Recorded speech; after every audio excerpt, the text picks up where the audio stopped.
아까마이 코리아에서 보안 아키텍처를 맡고 있는 이승진입니다. 이제 지금부터 한 30분 동안 그 클라우드 시대 보안 3대 필수 과제라는 제목으로 좀 말씀을 드릴 텐데요. 어제 오늘 굉장히 많은 세미나 세션들을 발표를 들으셨고 하시는 것들 내용을 보셨을 텐데 저희는 어떤 특정 기능이라든가 특정 하드웨어 장비를 설명드리고 싶은 건 아니고요. 클라우드 시대, 지금 퍼블릭 클라우드, 프라이빗 클라우드, 각종 클라우드가 굉장히 얘기가 되고 있고 클라우드를 활용하는 것들이 기본화가 되고 있는데 아직까지는 국내 환경상 굉장히 많이 활용되지는 않고 있습니다.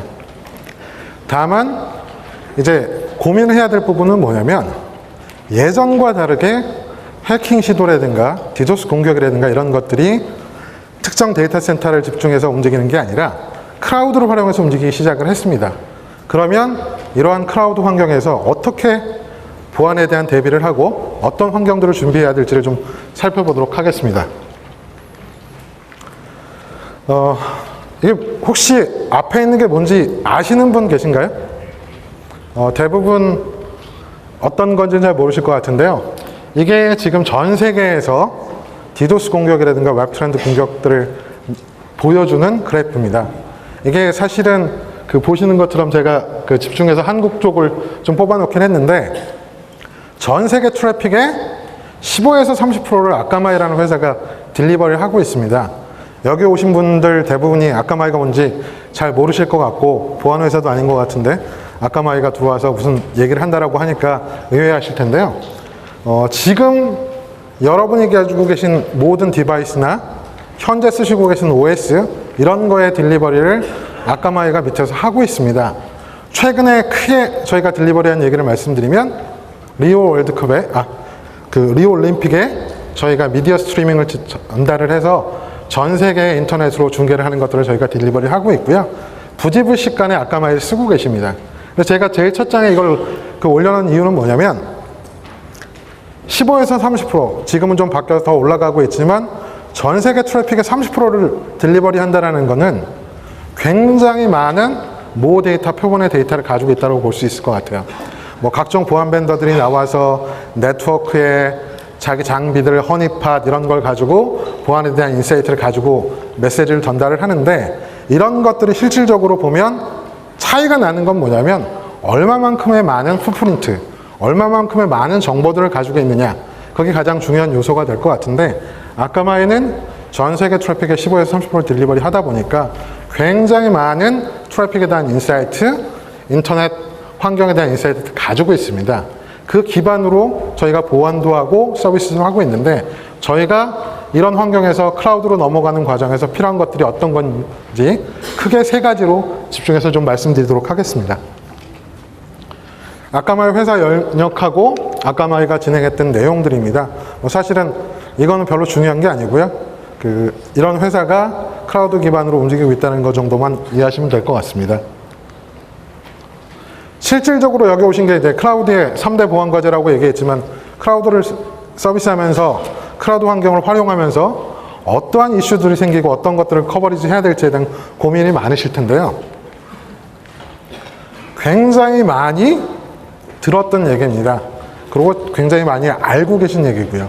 뭐냐면 굉장히 많은 어택들이 발생을 하고 있고 또 굉장히 많은 해킹 시도들이 있고 마지막에 보면 베러 타겟팅을 해서 훨씬 더 많은 디바이스, 훨씬 더 많은 네트워크, 훨씬 더 많은 환경들이 보안 이슈가 되고 있습니다.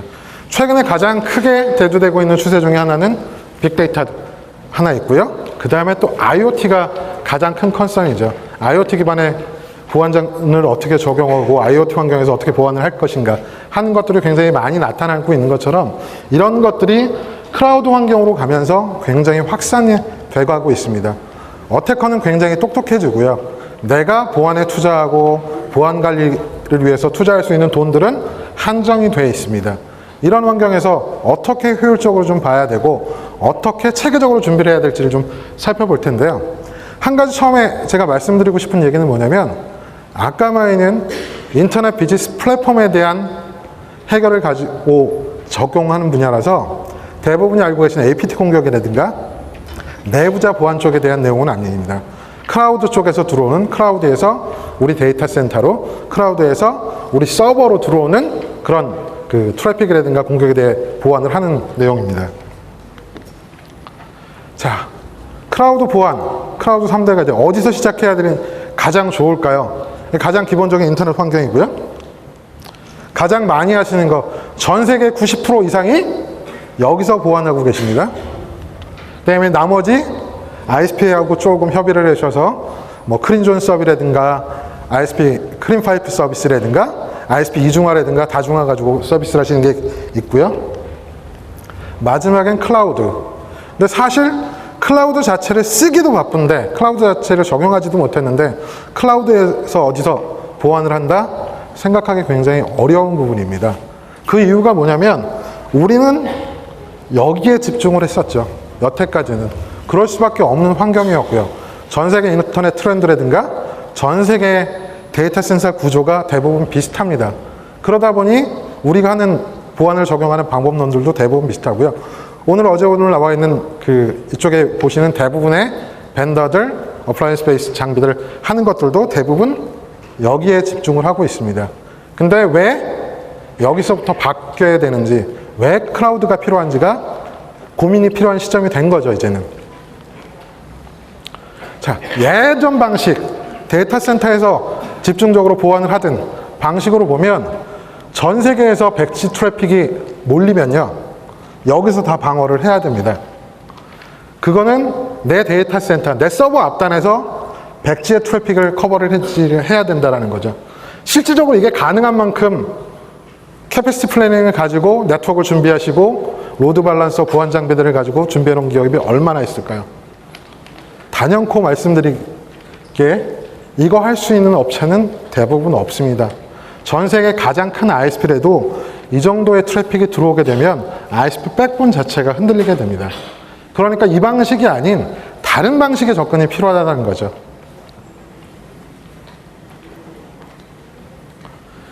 이게 지금 보여드리고 싶은 게 변화하는 과정입니다. 아까 처음에 말씀드렸다시피 데이터 센터 중심으로 저희는 보안을 적용해 왔어요. 여기 보시는 것처럼 로드 밸런서, 파이어월 라우터, 그 다음에 밴드위스를 충분히 확보를 해야 되고, 그 다음에 ISP하고 이중화를 하고, 이런 걸로 준비를 했습니다. 이게 할 수 있는 한계였고요. 어느 정도는 뭐 5년, 10년, 2, 3년 전까지는 저게 버텼습니다. 근데 지금은 안 돼요.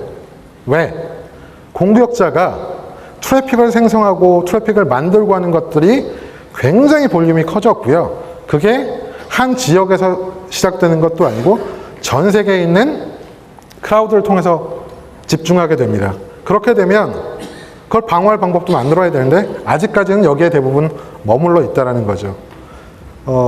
최근 사례로 말씀드리면 혹시 최근에 이번 달에 호주의 센서스, 우리로 말하면 인구 센서스 조사하는 거죠. 호주의 인구 센서스 포털이 사고가 난 걸 들어보신 분들이 계실 거예요. 뭐냐면 5년마다 한 번 호주의 인구 센서스를 합니다. 그걸 인터넷 베이스로 하기 위해서 그 네트워크 회사, 보안 회사, 업체들하고 협의를 해서 호주 정부가 그 센서스 사이트를 만들었어요. 오픈하는 첫날 우리로 말하면 사이트가 다운되고 작살이 났습니다. 이유는 여러 가지 지금 얘기가 나오고 있어요. 디도스 맞았다. 해킹 시도가 있어서 위험할까봐 막았다. DB가 유출될 것 같아서 끊었다. 라고 얘기를 하고 있지만 가장 많이 알려진 얘기들은 그겁니다. 캐패시티 플래닝하고 적절한 모니터링을 못했다라는 거죠. 순간적으로 들어오는 트래픽이 얼마나 들어올지 또 어떤 이슈가 있는지에서 적절한 인사이트를 가져야 되는데 그런 것들을 준비를 못하다 보니까 사이트가 다운이 됐죠. 호주 정부 난리 났고요. 그거 기획한 IT 회사 난리 났고요. 서로 내 잘못 아니다, 네 잘못이다, 나는 할 만큼 했다라는 얘기들이 호주 웹사이트에 보시면 굉장히 많이 움직이고 있습니다. 트위터 같은 데 살펴보셔도 할 것 같고요. 그게 어려워지는 이유가 그겁니다. 집중해서 여기서 하다 보니까 얼마만큼 트래픽이 동시에 얼마만큼 들어올지 어떻게 될지 잘 모르는 거죠. 해외 사례 말고 우리도 굉장히 많이 그런 케이스 가지고 있잖아요. 특별히 한국 그 투표권 할 때도 그랬고요. 또 그거 말고 일상적으로 기업에 계신 분들은 연말쯤 되면 신입사원 공개 채용하면 신입사원 공개 채용 웹사이트 뻔하게 다운되는 경우 많이 보셨을 거고 특정 이벤트, 광고나 이벤트 하게 되면 어느 날 이벤트 한다고 땅 뜨면 그 다음날 기사 같이 나죠. 접속 장애로 뭐 1분 안에 접속자 수 몰려가지고 사이트가 다운됐다. 다른 거 준비를 해야 된다. 이런 얘기하는 게 여기서 움직이니까 굉장히 문제가 됐던 겁니다. 그래서 클라우드 환경으로 가면서 굉장히 많이 바뀌어가고요. 스크러빙 센터, 그러니까 클라우드에서 보안을 적용을 해서 클린 트래픽을 만들어서 들어오는 공격들을 방어를 하고 끝난 다음에 트래픽을 전송하는 방법이라든가 클라우드 플랫폼을 활용하는 방법, CDN 같은 클라우드 플랫폼을 사용하는 방법들을 많이 고민을 하고 있고요. 이렇게 돌아가는 게 현재 추세입니다. 그렇게 되면 이 데이터 센터에서 집중하던 백지의 트래픽이 각각 바깥으로 나간다라는 거죠. 해당 지역으로. 이게 가장 중요한 이슈가 뭐냐면 고민해 보시고 한 번 더 생각해 볼 게 뭐냐면 여기서 전쟁이 난다고 생각을 해보세요. 한국에서 전쟁이 나면 초토화되는 건 한국 땅이에요. 그죠? 내가 싸움을 하면 우리 집에서 싸움을 하면 부서지는 건 우리 집 찬장이고 우리 집 싱크대예요. 그러면 그걸 피할 수 있는 가장 큰 방법은 뭐예요? 딴 데 가서 싸우면 되죠. 디도스 방어나 웹 공격도 똑같습니다. 내 데이터 센터 그래서 여기서 싸울 게 아니라 바깥에서 싸우면 돼요.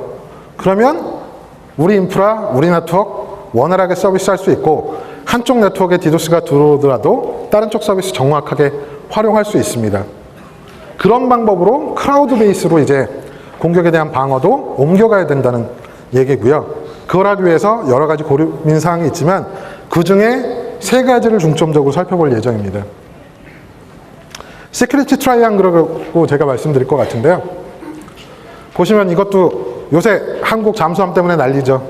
뭐 핵잠수함을 가져야 되느냐 말아야 되느냐 얘기를 하는데 잠수함에서 가장 큰 이슈가 되는 게 뭔지 아세요? 불이라고 합니다. 잠수함 내에서 물속에 가라앉아 있으니까 공기가 가장 문제가 되겠죠. 그 안에서 잠수함에서 불이 나면 안에 커버리지를 해야 되고 살리기 위해서 굉장히 이슈가 많은데 나타난 불을 끄기 위해서는 열이라든가 연료, 그다음에 산소 요 3가지 중에 하나만 없애면 불을 끌 수가 있대요. 그러면 그걸 똑같이 인터넷 기반의 비즈니스 플랫폼, 우리 데이터 센터의 웹 서비스, 우리 포털 서비스, 우리 커머스 서비스 이런 것들을 할 때 어떻게 적용하느냐를 좀 살펴보도록 하겠습니다.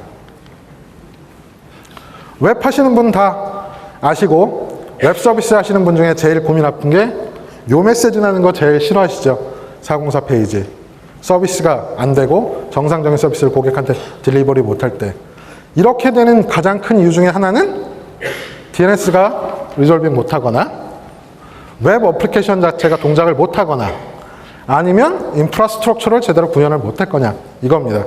이쪽은 아까 말씀드린 밴드위스, 캐패시티 플래닝 뭐 잠깐 말씀드렸지만 기업에서 신입사원 들어오게 되면 네트워크 담당자들 하는 일이 뭔지 아세요? 그동안에 웹사이트 접속할 때는 들어오는 사람 별로 없으니까 그냥 네트워크 지금 가지고 있는 서버 한 대, 웹 서버 한 대, 라우터 하나, 스위치 한 대로 다 커버리지가 됐어요. 근데 삼성이든 현대든 이런 대기업에 입사지원서 웹으로 접속을 하게 되면 순간적으로 엄청난 직원, 캔디데이트들이 모이고 엄청난 트래픽이 몰립니다. 어떻게 계산을 하겠어요? 계산 잘 안 돼요. 작년에 얼마만큼? 올해는 또 다른 얘기거든요. 그럼 하는 게 뭐예요? 레이어 4 스위치 하나 갖다 놓고요. 서버 하나 웹서버 복사하고요. 복사해 놓고 준비를 합니다. 그래 놓고 이걸로 못 곁을 것 같으니까 또 뭐 하냐면 똑같이 한 카피 만들죠. 그래서 네트워크 하시는 분들 보면 기본적으로 네트워크 다이어그램이 어떻게 돼 있어요? 전부 풀 메시로 만들어 놨죠. 이유가 뭡니까? 죽지 않아야 되고 가용성 확보해야 되고 트래픽 커버리지 해야 되니까 이런 거 하느라고 굉장히 많이 고민들을 하셨다라는 거죠. 그런 걸 하기 위해서 인프라스트럭처를 준비를 해놨는데 인프라스트럭처 다 준비했더니 웹서버가 뻗었어요. 커넥션이 많아서 DB하고 커넥션 하다가 웹서버가 뻗어요. 또 거기도 충분히 준비를 해놨더니 DNS 리졸빙이 안 돼요. DNS로 우리 회사 웹사이트를 접속하려니까 DNS가 응답을 안 줘요. 3군데 중에 한 군데만 문제가 되면 이슈가 생깁니다. 그래서 클라우드뿐만 아니라 지금 있는 데이터 환경, 클라우드 보안 환경으로 가더라도 고민해야 될 거, 인터넷 비즈니스 플랫폼으로 서비스를 하시는 분들은 고민해야 될 게 요 세 가지는 집중적으로 고민을 하셔야 된다는 거죠. 이 세 가지 중에 한 가지만 없어도 문제가 된다 그랬죠.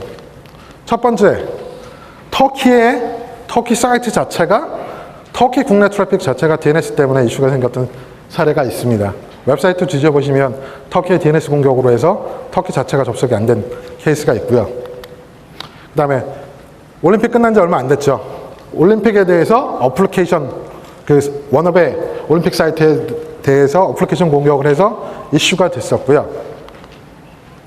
인프라스트럭처, 캐패시티 플래닝이라든가 서비스하기 어렵게 디도스 공격이 게임 사이트에다가 접속을 해서 메이저 게임 사이트 자체가 디도스 공격을 받았었습니다. 지금 말씀드린 세 가지 환경들을 다 고민을 하셔야 된다는 거예요. 어느 한쪽만 포커스해서 한다고 해서 서비스 장애나 안정성을 확보할 수 있는 게 아니기 때문에 이런 부분들에 대한 고민들을 같이 하셔야 됩니다. 그래서 저희가 아까마에는 아까 말씀드린 대로 컨텐츠 딜리버리를 하는 회사고 다양한 미디어 서비스를 전송을 하고 있는데 클라우드, CDN 인프라에서 저희가 하는 방법들은 이런 방법들을 고민을 하고 있습니다.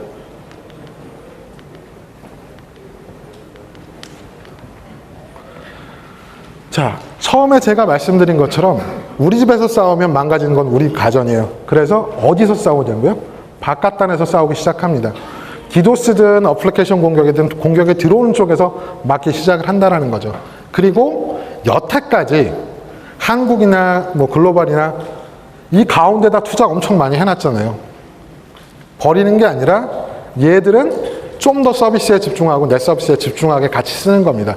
그리고 바깥단에서 클라우드 환경으로 들어오는 공격이라든가 클라우드 환경에 들어오는 디도스 공격들은 클라우드에서 막자라는 컨셉을 가지고 움직입니다.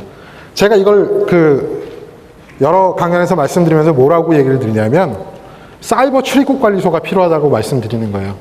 자, 한국에서 미국으로 출장을 가든 여행을 가든 처음에 공항 가서 들어갈 때 출입국 관리소에 들어가죠. 이 사람이 해외를 나갈 수 있는 사람인지 범죄자가 아닌지 한국에서 먼저 검사를 합니다. 그 다음에 미국 들어가면 또 뭐예요? 미국 출입국 관리소에서 또 검사를 합니다. 이 친구가 미국에 들어와서 이슈를 생길 사람인지 아닌지 범죄 이력이 있는지 없는지 같이 보죠. 똑같이 이쪽에 있는 공격자나 유저가 이쪽 데이터 센터로 접속하기 위해서는 바깥에서 일단 먼저 걸러내는 거예요. 디도스 공격자인지 아닌지, 웹에 대한 공격을 하고 우리 사이트에 대한 이슈를 일으킬 사람인지 아닌지 여기서 방어를 시작해야 된답니다.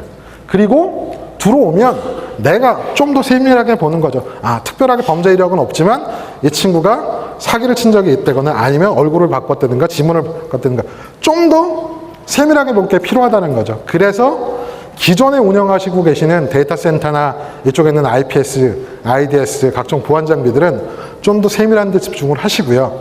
그 다음에 첫 번째로 제가 말씀드린 것처럼 캐패시티 플래닝은 고민 안 하셔도 된다는 거죠.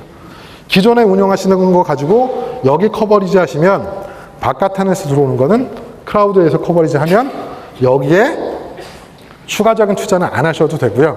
고민을 안 하실 수가 있습니다. 그래서 클라우드 환경에서 움직이는 클라우드 보안 대책이 필요하게 되는 거고 그 클라우드를 기반으로 보안을 하실 때도 아까 말씀드린 세 가지 DNS, 웹, 인프라 각각에 대해서 고민을 하셔야 된다는 겁니다. 그래서 그거를 좀 단하게 살펴보면 저희 아까마의 입장에서 서비스하는 원활하게 서비스하고 보안을 완벽하게 커버해 드릴 수는 없습니다. 100% 완벽한 보안이라고 얘기하는 사람은 사기꾼이에요. 전 세계 100% 완벽한 보안을 제공하는 업체는 없습니다. 아까마에도 그렇고요. 모든 보안은 내가 100%의 홀이 있다 그러면 그 100%의 90%, 95%를 막을 방어책을 대비하고요. 그 나머지 5%를 위해서 또 다른 보안, 또 다른 정책, 또 다른 교육을 가지고 줄이는 거지 100% 완벽한 보안 솔루션을 가지고 움직이는 업체는 아무 데도 없습니다. 지속적으로 그 5%를 또 맞추기 위해서 굉장히 많은 투자나 개발, 교육 이런 것들을 가지고 그 갭을 줄여나가는 과정이지 완벽한 보안 솔루션, 완벽이라는 건 없습니다. 다만 최소한의 갭으로 움직이자는 거죠. 그래서 웹 시큐리티를 하기 위해서는 아까 말씀드린 것처럼 어플리케이션에 대한 공격들이 굉장히 많이 발생을 하고 있고 디도스 발생하고 있습니다. 그런 것들은 클라우드에 있는 서버에서 아예 막아서 보안을 시작하는 거고요. 그래서 기본적으로 클라우드에 있는 저희 아까마이 같은 경우는 저 클라우드에 있는 저희 서버에 웹 어플리케이션 방화벽이 올라가 있습니다. 쉽게 말해서 전 세계에 지금 현재 22만 대 정도의 저희 서버를 깔아놨는데 전 세계에다가 22만 대 웹 방화벽을 운영하시는 거예요. 그럼 아까 처음에 말씀드린 캐패시티 플래닝 고민 안 하셔도 되죠. 얼마만큼 들어오냐. 전 세계 트래픽의 30%를 저희가 딜리버리를 현재 하고도 트래픽이 남아요. 저희 캐패시티가. 그러면 그 전 세계 인터넷 트래픽의 30%가 나를 향해서 들어온다고 쳐도 커버리지 할 수 있는 구조를 가지고 있다는 거죠. 그래서 클라우드 환경에서 보안을 적용하게 되면 캐패시티 플래닝이라든가 안정성 같은 것들을 충분히 확보하실 수 있고 보안상 이슈가 없게 가져갈 수 있습니다. 두 번째는 DNS예요. 본인이 지금 재직하시고 있는 회사나 기업 중에 우리 회사는 DNS 10대 있다. DNS 서버 10대 있다. 5대 있다. 대부분의 기업이 DNS 서버는 2대나 3대 정도 가지고 있습니다. 특히 공공기관이나 이런 데는 1대, 2대 가지고 운영을 하고 있고요. ISP는 DNS 서버가 굉장히 많아요. 그건 ISP가 서비스를 하다 보니까 많고 국내의 대기업도 뭐 L자, S자 들어가는 대기업들도 몇 대 없어요. 10대 안쪽이에요. 그러면 아까 말씀드렸다시피 인프라에 굉장히 많이 투자를 하고 웹방화벽 갖다 놓고 데이터 센터 갖다 놨어도 제가 해커라 그러면 전 가장 쉽게 공격하는 방법은 DNS에다 포커스를 합니다. 왜?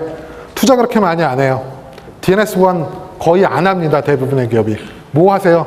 DNS 운영자나 하시는 보면 바인드에 취약점 나오면 취약점 패치하고 OS 업그레이드하고 이걸로 끝나요. 근데 아까 보셨다시피 100G, 200G 트래픽이 아니어도 DNS 서버 앞단에다가 DNS 공격 10G 딱 날리면 DNS 서버 뻗어요. 그리고 최근에 클라우드를 통해서 굉장히 많은 공격들이 뭡니까? 앰플리피케이션 공격이라 해서 그 NTP 공격이라든가 UDP 기반의 앰플리피케이션 공격을 많이 하잖아요. 그러면 나는 트랜잭션 하나만 쐈는데 응답으로 300개가 날라와요. 트랜잭션 리퀘스트 하나가 있는데 300개, 500개 트래픽이 날라오는데 그걸 나한테 날라오게 하는 게 아니라 내가 죽이고 싶은 DNS 서버로 IP를 스푸핑해서 던지죠. 그러면 툭 던졌는데 저쪽에는 300개 메시지가 날라와. 카톡 내가 하나 친구한테 보냈는데 띵동띵동띵동 그러고 계속 300개가 날라온다고 생각해 보세요. 카톡 쓰실 수 있겠어요? 못 쓰시죠. 똑같이 DNS 공격도 그렇게 심플하게 합니다. 그러면 적이 공격하면 굉장히 쉽겠죠. 그렇게 공격하기 때문에 저 인프라에 대한 보안이 필요하고요. 아까마이 같은 경우는 저 DNS 인프라를 수천 대를 가지고 운영을 하고 있습니다. 그러다 보니 어떤 공격이 들어와도 흡수를 하거나 방어를 할 수 있게 되는 거죠. 그리고 가용성을 제공을 하고요. 이거는 제가 아까마이에 나와서 아까마이 서버가 이렇게 하니까 이렇게 하라가 아니라 DNS 서버에 대한 가용성을 충분히 확보를 하시고 들어오는 부분에 대해서 클라우드에서 들어오는 부분에 대해서 클라우드에서 막을 수 있는 고민을 하시라고 말씀드리는 겁니다. 그 다음번에 이제 웹이나 CDN 가지고 서비스하고 DNS에 대해 고민하는 것도 있지만 데이터 센터 중심으로 움직이는 기업들도 굉장히 많으세요. 그럼 데이터 센터 자체에 보시면 웹 트랜잭션, IP 트랜잭션 굉장히 다양한 트랜잭션이 있고 한쪽 데이터 센터의 한쪽의 트래픽에 디도스 공격이 들어오거나 어떻게 들어오게 되면 그 네트워크 자체가 다른 서비스 라인에까지 문제가 되죠. 바이러스처럼 옆으로 영향을 끼치게 됩니다. 밴드위스도 풀차고 어플리케이션도 못 사게 되죠.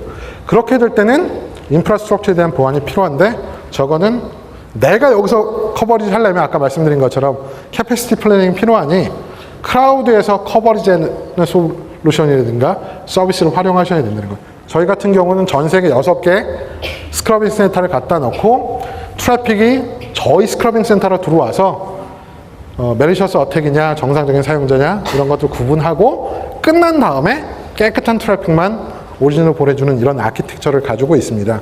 그래서 가장 중요한 3대 과제는 요 DNS 웹 어플리케이션 인프라를 좀 말씀드린 거였고요.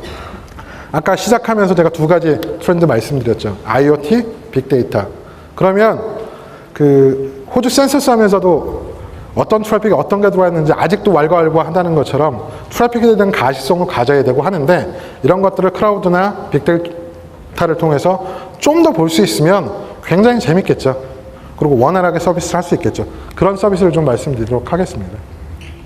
이건 디도스 공격 굉장히 어렵게 나온 방어하기 어렵다는 얘기가 저희가 한 건데 363GBps의 디도스 공격이 있었고요.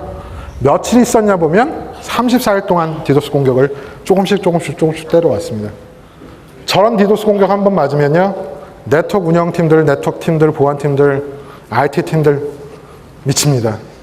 오늘 디도스 들어왔는데 밑에다가 좀 이따가 어플리케이션 웹 공격 들어오고 끝난 줄 알았더니 내일 또 들어오고 며칠 쉬었다가 또 들어오고 집에도 못 가고 리포트 만들다가 끝나는 거죠. 이런 공격들이 실질적으로 발생을 하고 있고요. 이런 공격들이 늘어나고 있습니다. 그래서 아까만에는 그럼 처음에 인터넷에 30%를 딜리버리 한다니까 그걸 가지고 뭘 하는데 굉장히 많은 걸 하고 있고요. 말씀드린 것처럼 보안에 대한 적용하는 것뿐만 아니라 저희가 가진 가시성, 전 세계 인터넷 트래픽의 30%를 가지고 빅데이터를 활용합니다. 이게 특정 IP 하나를 저희가 발견을 했어요. 이게 뭐였냐면 중국에서 시작된 IP였는데 얘가 여러 사이트에 대한 공격을 한 것들을 확인했습니다. SQL 인젝션도 하고 PHP 공격도 하고 이런 걸 가지고 저희가 모으죠. 이런 어떤 트래픽에 들어오고 어떤 데이터 소스 어디서 들어오고 어떤 어플리케이션이 들어왔는지를 다 모아서 특정 트래픽에 대한 IP를 저희가 확인도 할 수 있습니다. 그래서 뭘 하냐면요. 사전에 선제 대응할 수 있는 거죠. 왜? 클라우드 통해서 클라우드 공격자들이 많이 쓰게 되면 클라우드에서 공격을 하잖아요. 그럼 이력이 있을 거라는 거죠. 걔들이 우리 사이트만 들어오는 게 아니라 어떤 특정 사이트에 들어왔던 이력이 있을 거예요. 그런 것들을 다 관리를 해서 이렇게 볼 수가 있습니다. 얘가 어느 사이트에 특정 IP가 어느 사이트에 어떤 공격을 했는지를 관리를 할 수 있다는 거예요. 이런 인사이트를 가질 수 있는 게 전 세계 인터넷 트래픽을 30% 이상 딜리버리하는 그런 풋프린트를 가지고 움직이는 거고요. 이런 걸 가지고 내용들을 보게 되면 얼마 많은 공격을 했는지, 디도스 공격을 했는지, 웹 공격을 했는지 이런 것들을 알 수 있겠죠. 그러면 이 IP를 알 수 있다면 사전에 리스크를 줄일 수 있을 거 아니에요? 특정 IP 대역 이상한 거 미리 막아놓으면 내 사이트에 들어온 디도스 공격이라든가 웹 공격에 대해서 사전에 어느 정도 검증을 할 수 있게 됩니다. 그래서 이런 데이터 피드를 가지고 내 보안과 적용을 하시면 좀 더 효율적인 보안을 하실 수 있을 것 같습니다. 자, 끝나기 전에 이제 시간이 다 돼서 마지막으로 다시 한번 강조드리면요. 비즈니스 플랫폼이 인터넷상에서 움직이는 게 이제 기본이에요. 안에 직원들끼리 보든 크로스망 쓰든 건 진짜 오래된 옛날이고요. 인터넷 기반으로 모든 비즈니스가 이루어지고 인터넷 기반으로 모든 서비스가 이루어지고 있습니다. 해외 나가도 ATM기에 가지고 카드 끊으면 내 정보 가지고 돈 뽑을 수 있고요. 어느 나라 가도 인터넷 액세스 통해서 업무 보시잖아요. VPN이든 뭐든. 그때 서비스의 가용성이나 안정성을 확보하기 위해서 필요한 세 가지 기본 조건은 말씀드린 것처럼 웹 시큐리티, DNS, 인프라스트럭처에 대한 보안들을 고민하셔야 됩니다. 그리고 제가 마지막으로 하나 좀 참고드리면 저희가 분기별로 전 세계 인터넷 트래픽에 대한 트렌드를 리포트를 보내드리고 있어요. 저희 사이트 들어오시면 가끔 기사에 그런 건 하죠. 전 세계 코리아 트래픽 넘버원, 인터넷 밴드위스 넘버원 하다가 넘버2 갔다가 미국에 올라갔다. 그 리포트가 다 여기서 나오는 겁니다. 저희가 전 세계 인터넷 트래픽 현황이라든가 보안 공격 현황 이런 것들을 오픈해서 드리고 있으니까요. 이 사이트에 들어가 보시면 나중에 내부적으로 리포트를 만드시거나 아니면 해외 특정 사이트에 접속하실 때 얼마만큼 트래픽이 있는지 보실 때는 참고하시면 좋을 것 같습니다. 이렇게 해서 제가 발표할 거는 마치고요. 질문 들어온 거 좀 살펴보고 제가 답변 드리도록 하겠습니다. 자, 첫 번째 보내주신 거는 정부기관에서 어떠한 형태로 서비스를 하는 게 좋을까? 지금 가장 고민을 하시는 것들은 특히 한국 같은 경우는 이제 규제라든가 이런 것들이 굉장히 많잖아요. 클라우드 환경으로 가는 건 대세입니다. 누가 밀어서 가는 게 아니라 그럴 수밖에 없는 환경으로 아까처럼 움직이고 있는 환경에서 가야 되는 게 대세인데요. 어떤 거는 내가 오픈을 할 거냐, 어떤 거는 내가 프라이빗하게 내 기관끼리 관리를 할 거냐가 가장 먼저 주관이 돼야 될 것 같고요. 그 다음에 내가 오픈을 할 수 있고 퍼블릭으로 활용하게 되면 거기에 어느 정도의 보안의 가치가 있는지의 보안 가치에 대한 감사를 하시고 그 다음에 투자하는 것들을 적용하시는 게 필요한 거고요. 클라우드 기반에서는 굉장히 많은 솔루션, 응답들이 지금 많이 있습니다. 다만 그게 내가 서비스하고자 하는 환경이라든가 내가 서비스하고 하는 대상에 맞는지에 대해서는 다시 한번 고민을 해보실 게 필요하고요. 특정 서비스나 특정 업체나가 아니라 내 서비스에 가장 궁합이 맞는 것들을 고르시는 게 필요합니다. 근데 그 안에서도 세 가지, 아까 말씀드린 것처럼 그런 큰 틀은 이해를 하시면 좋겠고요. 어떤 것도 상관은 없습니다. 어떤 벤더도 꼭 제가 아까마이에서 나왔던 아까마이를 통하라는 게 아니라 필요하신 영역들에 집중하실 수 있는 것들을 선택하시면 될 것 같습니다. 마지막에 그 사이버 출입국까지도 얘기한 거 가지고 답변을 주셨는데요. 기본적으로 저희가 클라우드 서비스나 클라우드 보안 쪽으로 확산되기 전에 우리가 집중했던 건 데이터 센터 기반의 보안 관리라든가 시스템 관리에 집중을 했었습니다. 굉장히 많이 투자를 했고 보안 인력들도 많이 가지고 계시고 장비들도 많이 했습니다. 그거를 아까 말씀드린 것처럼 버리거나 간과하자는 게 아니라 거기서 할 수 있는 역량에 집중하자는 거죠. 내가 소모할 수 있는 역량이 10G, 원지, 데이터 수준에 머무른다 그러면 그 원지 10G를 포커스해서 볼 수 있게 정책을 가져가시는 거고요. 클라우드 쪽에서 100G, 200G까지 커버리지하고 그 이상까지 커버리지할 수 있는 환경이 된다 그러면 덩어리로 벌크로 필요한 것들은 다 바깥으로 보내시면 돼요. 내 데이터 센스 커버리지 못하는 영역까지 내가 한다 할 필요가 없으신 거고요. 쉽게 말해서 가장 많이 들어오는 SQL 인젝션, 크로스 사이트 스크립트, 매번 어느 데이터 보안 세미나에 가도 메뉴에 올라오는 것들이죠. 그런 것들을 다 내가 가진 보안 장비로 커버리지 하려면 굉장히 어렵습니다. 클라우드 환경에서. 공격자들도 많고 트래픽도 많아요. 그럼 바깥에 던지세요. 그리고 내가 PHP 서비스를 한다거나 특정한 뭐 단넷 기반의 서비스를 한다 그러면 그 단넷 기반의 서비스에 필요한 좀 더 세밀한 보안 정책들을 안쪽에 넣으시면 되고요. 바깥쪽에 일단 크게 걸으시고 바깥쪽에서 걸을 수 있는 만큼 바깥에서 거르고 나서 들어오면 그만큼 위협이 줄 수 있기 때문에 양쪽을 상호관계로 활용하시면 될 것 같습니다. 답변이 되셨느냐 모르겠습니다. 그래서 지금 그 질문하신 두 분은 오시면 저희가 그 간단한 선물 하나 드릴 거고요. 또 질문 안 해서 질문 있으시면 제가 질문에 답변 드리도록 하겠습니다. 직접 하셔도 상관없고요. 질문 하나만 드리겠습니다. 클라우드에 이제 보안을 구축한다고 하면은 그 비용은 어디에서 부담을 하는 건가요? 그 클라우드를 어떤 클라우드를 쓰는 거에 따라 좀 차이가 있지만 기본적으로 최근 트렌드인 클라우드 서비스를 활용하시면 코스트라는 거는 그 사용량, 얼마만큼 트래픽을 전송을 하셨는지, 얼마만큼 트래픽을 방어를 하셨는지에 대한 기반으로 움직이게 되고요. 그것들은 서비스, 쉽게 말해서 우리 정부가 대외동포들한테 어떤 국내에 대한 정보라든가 트렌드를 보내게 서비스를 하고 싶은데 국내 캐패시티가 안 돼서 저런 클라우드 활용을 해서 한다 그러면 정부기관이 그 트래픽에 대한 코스트를 내는 거고 클라우드 사업자가 그 코스트를 받아서 그 비용을 받아서 정부기관을 대행해서 보안을 적용하고 해외에 딜리버리를 하고 서비스를 안정성 있게 유지하는 것들을 하는 거죠. 그래서 사용자가 하는 겁니다. 뭐 대기업 포털 만든다 그러면 그 대기업이 클라우드 사업자한테 서비스 받는 거죠. 예, 클라우드 기반 환경에서 서비스가 이루어지면서 보안에 관련된 문제가 많이 이슈화가 될 수 있는데요.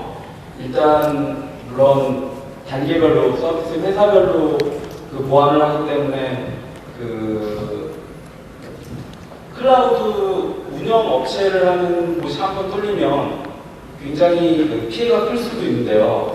그거에 대해서는 어떤 대처를 해야 되나요? 그러니까 아까 말씀드린 것처럼 전 세계 클라우드 서비스, 클라우드라는 서비스를 이름으로 걸고 있는 회사들이 굉장히 많습니다. 근데 그 중에서 어떤 회사는 버추얼 머신 같이 내가 비즈니스 인프라를 제공하는 회사도 있고요. 어떤 회사는 보안을 제공하는 회사도 있고 어떤 회사는 그걸 융합해서 같이 하는 회사들도 있고 다양하게 있습니다. 그래서 저희 사이트에 와보시면 클라우드 보안 업체를 선정하는 가이드도 나와 있는데요. 간단하게 말씀드리면 그 업체가 제공하는 SLA가 어떤 건가를 보시면 돼요. 서비스 레벨 어그리먼트에서 100% 가용성이냐, 99%의 가속성이냐, 99.9%의 가용성이냐가 굉장히 차이가 있습니다. 가용성이라는 거는 서비스가 움직일 수 있게 해주는 거기 때문에 99.9%의 가용성 굉장히 높은 거라고 생각을 하시죠. 99.9%면 1년에 비행기가 몇 대가 떨어지는 퍼센트입니다. 비행기 타고 가다 떨어진다고요. 그런 가용성을 선택을 하실지 그 업체가 제공하는 SLA하고 가용성을 좀 보시면 될 것 같고요. 얼마나 많은 레퍼런스나 그동안의 히스토리 이력이 있는지를 보시는 게 좋을 것 같습니다. 답변이 됐나 모르겠네요. 네, 질문과 답변에서